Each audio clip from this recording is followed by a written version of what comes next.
start with our NBA panel here. DraftKings contributors Julian Edlow and Jeff Pratt joining us this morning. Guys, last night, Celtics get back their stars. They get back even with the Heat. Jules, what's it say that Boston is 4-0 following a loss this postseason, man? Yeah, they bounce back strong. They're starting one of those Tampa Bay Lightning type of postseason off a loss trends, whatever it is, 19 for the Lightning, who are doing great in their series, I hear. I don't watch any hockey. But strong bounce back. And obviously some of it is getting Smart and Horford back, who made a huge difference, mostly on defense, also on offense. The way that the Celtics operate essentially ever since putting Marcus Smart at point guard is what changes them. And they got that last night, and they're hopefully going to get that for the rest of the series. So, I tweeted out last night, some people love it, some people hate it. Remove the third quarter from game one. The Celtics are winning the other 7 quarters of this series 220 to 81. To 181. 81 would be ridiculous. So 39-point lead in the other 7 quarters. The Celtics have dominated this series outside of one quarter. Yeah, and Jeff, that's probably why they're priced at minus 255 now to win the series. Like, how much sense does it make betting that number right now?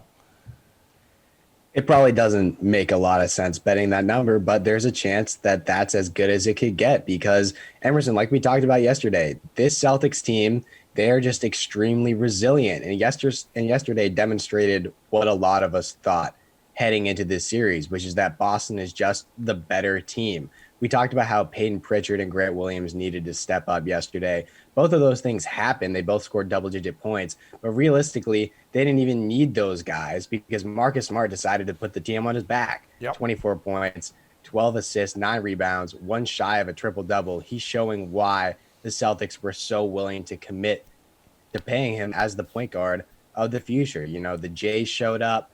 The entire team played their trademark suffocating defense. This was just a perfect game for Boston in general. Yeah, Smart, Tatum, Brown combining for 75 points, Julian. Too late to bet the Celtics to win this series right now, at least at this price? On the series as a straight bet, yes. And the time to get them was plus money before game 2. We knew game 1 was a bad spot. It became a worse spot with the Horford news. We knew game 2 was going to be a good spot. It became a great spot with the Smart and Horford news. So you kind of already had to play both sides essentially. But I will say at this stage, the way that the Celtics look, you can still bet the series spread of minus 1.5, which is much closer to standard juice.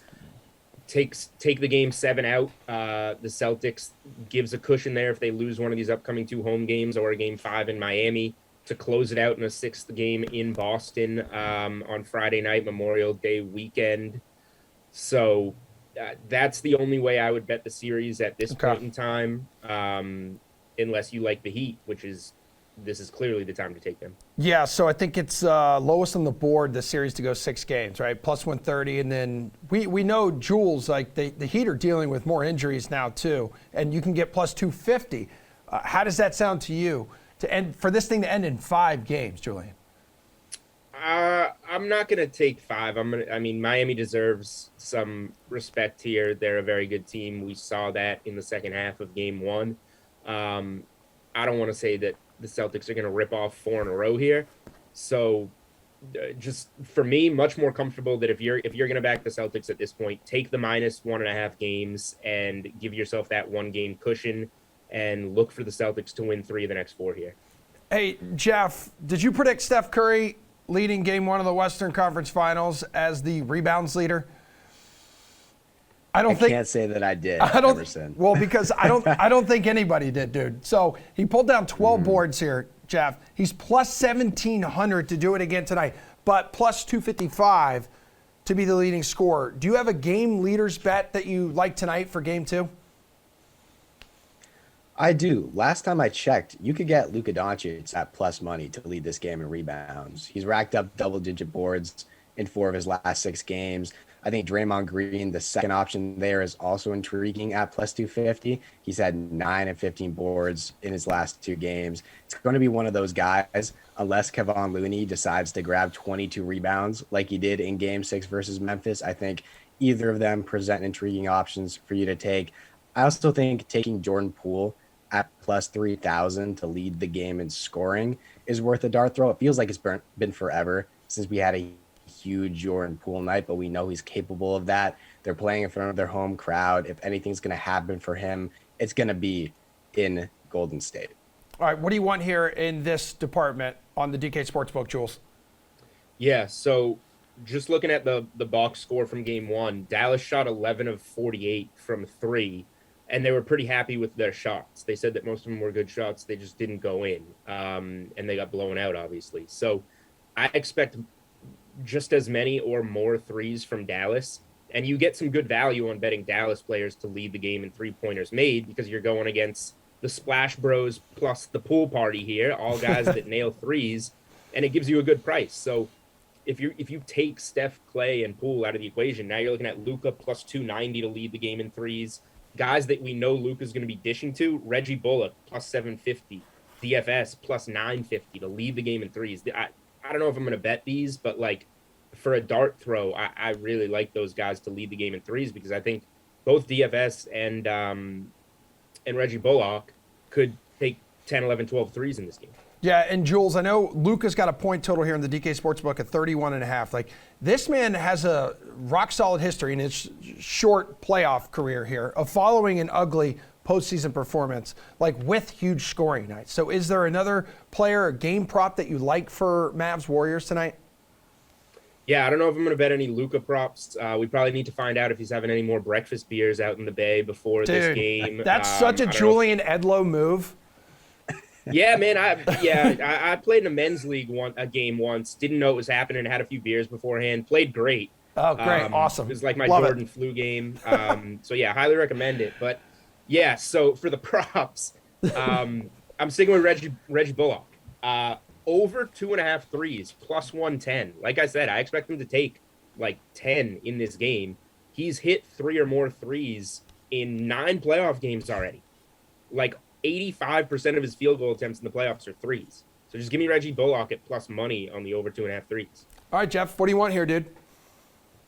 Just to agree with Julian really quick, if you tune into any Mavericks game, it feels like the possessions, there's a 50% chance it ends in a Reggie Bullock 3. The man just sprays. So I think that prop has a good chance of hitting as well. Emerson, I'm actually going back. I thought you were gonna agree with me on drinking beers before men's league games. Listen, I'd say don't drink and play. That's probably what I would suggest, unless you're Julian and you're experienced in that category, or Luka Doncic, although didn't work out too hot for him. I am going back to Luka here. Like you said, Emerson, I'm taking the over on his 31.5 points.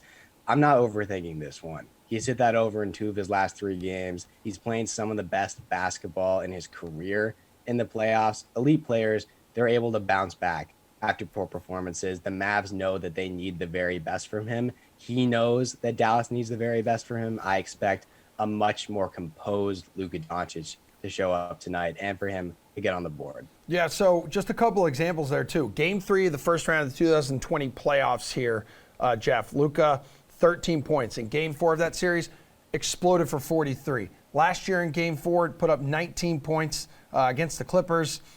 And then a pivotal Game 5, exploded for 42 points. So, again, has a nice little track record here of bouncing back. Tonight, Julian, Warriors currently 6-point favorites on the DK Sportsbook. Game total 214. What's the bet tonight? Warriors come out to play. They're too good right now, and the matchup is too good against Dallas. I expect the Mavericks to be better. Like they're not gonna get absolutely mopped like they did in Game 1, in my opinion. But just like that death lineup, the way that Golden State matches up with Dallas is near perfect, and they can afford Luka Doncic to go off and still play well unless, Dorian Finney-Smith and Reggie Bullock don't just hit 3 threes each. We're talking like 5, 6 each, and you get good games from Brunson and Dinwiddie. That's what it's going to take. So I think the Warriors separate here and get another cover at home. What do you think, Jeff? Yeah, I completely agree. I'm expecting this series to play out somewhat similarly to the Suns matchup for Dallas. Dallas is going to drop both games on the road simply because they're just not as good as the Warriors. They don't have enough firepower to keep up with them offensively. I think they'll win game 3 at home. Not sure about game 4. We'll go from there.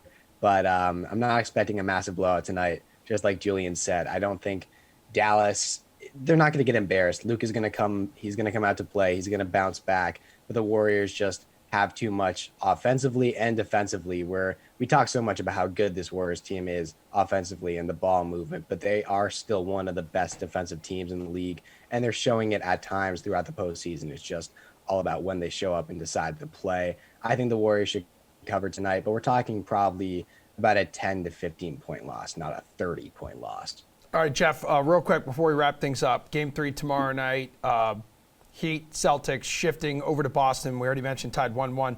Boston opening here is a 6.5-point favorite. Which early bets have your attention?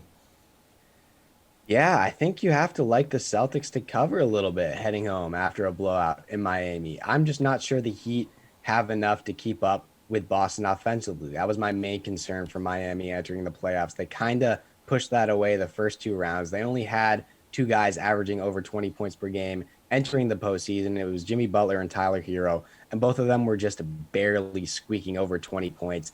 They hang their hat on the defensive end, but so does Boston, and the Celtics have an elite offense. So I think the C's should cover. And for player props, I'm honing in on Jason Tatum points and Marcus Smart assists. I don't think we have the numbers for those yet, but Tatum's line usually sits around 27 or 28 and a half. He had 27 last night, but only had to play 32 minutes because it was a blowout. And then Smart's assist prop usually sits around 6.5. It might get bumped up a little bit because he's been playing so well, but if it sits there, he's gone over that in 3 straight games, easily clearing it in his last 2. So I like all 3 of those props. Hey, Jules, quick for me, dude. Yeah, I like the Celtics. The way that they're playing right now, the dominance that they've displayed outside of that third quarter, they're getting healthy. Miami now has PJ Tucker hurt, can't get scoring outside of Butler.